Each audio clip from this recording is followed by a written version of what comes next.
Hello and welcome.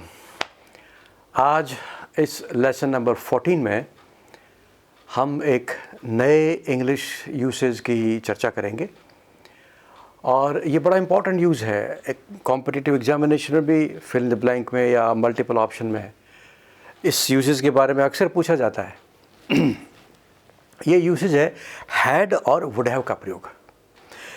अलग अलग नहीं है, हैड के साथ वुड हैव कब लगता है, हैड वुड हैव कहते हैं इसके, use of had dash would have.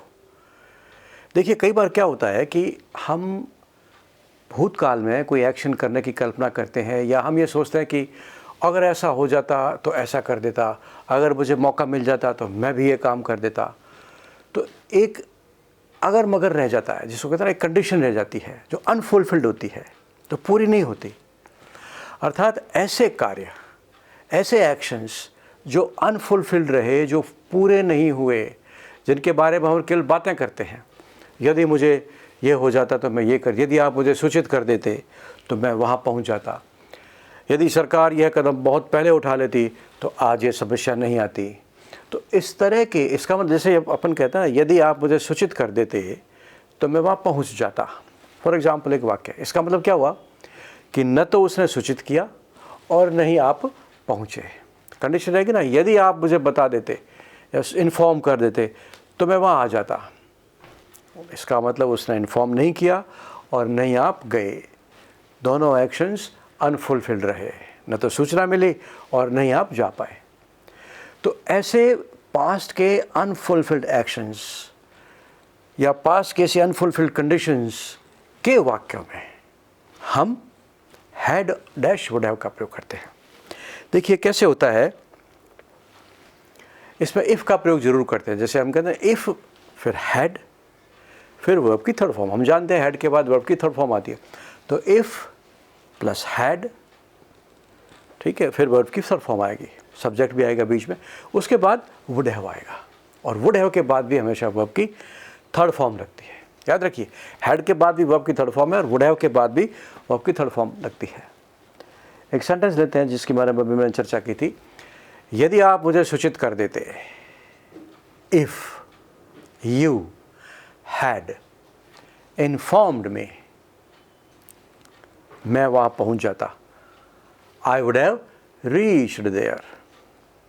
If you had informed me, I would have reached there. इस सेंटेंस से क्या मतलब हुआ, न तो आपने मुझे इन्फॉर्म किया और नहीं मैं वहाँ पहुँच पाया, दोनों एक्शन अनफुलफिल्ड रहे। एक और एग्जाम्पल लेते हैं, यदि आप मेहनत कर लेते तो आपको भी टॉप रैंक मिल जाती, या आप भी टॉप रैंक प्राप्त कर सकते, आप भी टॉप रैंक प्राप्त कर लेते। If you had worked hard, अब आगे क्या आएगा, वुड हैव का प्रयोग, you would have got, you would have secured top rank. और लेते हैं कुछ एग्जाम्पल, यदि सरकार यह कदम पहले उठा लेती तो उसे इसके अच्छे परिणाम मिल जाते। इसका मतलब सरकार ने कदम नहीं उठाया और उसे अच्छे परिणाम नहीं मिले, दोनों एक्शन अनफुलफिल्ड रहे, दोनों कंडीशंस अनफुलफिल्ड रहे। कैसे बनाएंगे, यदि सरकार यह कदम पहले उठा लेती, कदम उठाने को कहते हैं टेक एक्शन, हेड के बाद third form, if the government if the government had taken this step earlier, it would have got good results.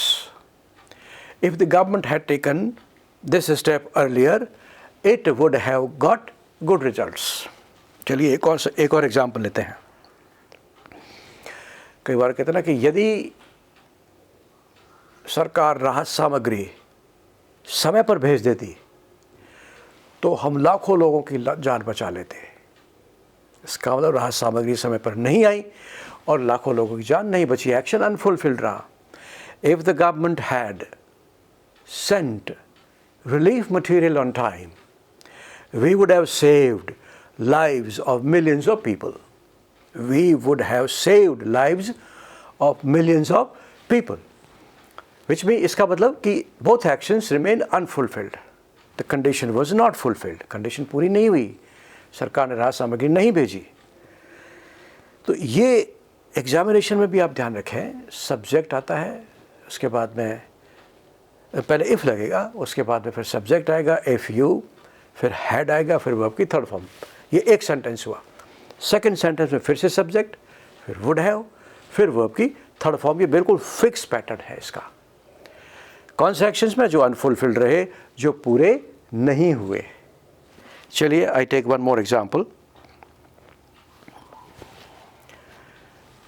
यदि, हाँ इसी को लेते हैं, यदि मैं हैड वुड हैव का प्रयोग पहले सीख लेता, अब नेगेटिव बना सकते हैं, तो मैं गलती नहीं करता। यदि मैं हैड वुड हैव का प्रयोग पहले सीख लेता तो मैं गलती नहीं करता। कैसे कहेंगे? If I had learned the use of had dash would have, आगे लिखिए I would not have made this mistake, तो फिर मैं ये गलती नहीं करता। इसका मतलब मैंने पहले ये प्रयोग नहीं सीखा, इसलिए मेरी गलती हो रही है। तो हैड वुड हैव का प्रयोग ऐसी परिस्थिति में किया जाता है। ऐसे मैं कहूँ अगर वो मुझे इनवाइट करता तो मैं वहाँ ज़रूर पहुँचता।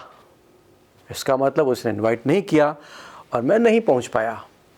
If he had invited me I would have reached there. If you had invited me, I would have attended the party. If you had done this work for me, I would have thanked you. अगर आप ये मेरा काम कर रहे थे तो मैं आपको धन्यवाद देता, लेकिन आपने काम नहीं किया इसलिए उसने धन्यवाद नहीं दिया। तो ऐसे सेंटेंसेस बहुत इन्यूमरेबल सेंटेंसेस होते हैं जिनमें आपको हैड डैश वुड हैव का प्रयोग करना होता है। इस प्रयोग को आप अच्छी तरह से सीखें, अपने खुद के सेंटेंसेस बनाएं और ये ज़रूर सेंटेंस याद रखें, if I had learned the use of had would have, अगर मैं हैड वुड हैव का प्रयोग सीख लेता, आई would have spoken English language more fluently, तो मैं इंग्लिश लैंग्वेज बहुत फ्लुएंटली बोल लेता। ठीक है, आज इस लेसन में हम यहीं तक बात करेंगे। अगले लेसन में एक और अदर यूजेस के साथ मिलते हैं। तब तक गुड बाय।